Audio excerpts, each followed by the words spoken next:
بخپل هیواد بریا لپاره په رښتینې توګه سخت زیار وباسي.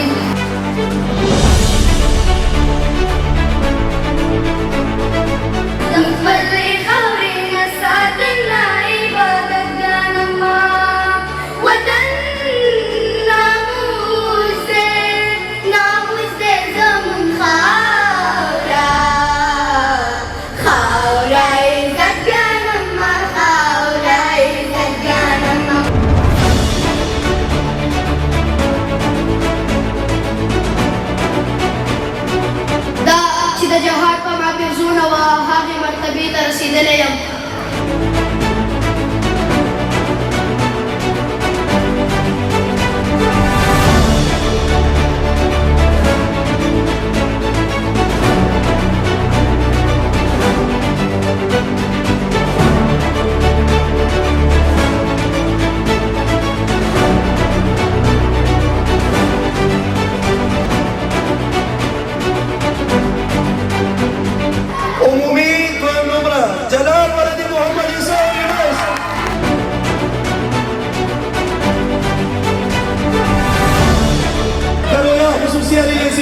عمومي أول نمرة صفاء ولد نجيب الله والأسود القمر ومن السراء النابغة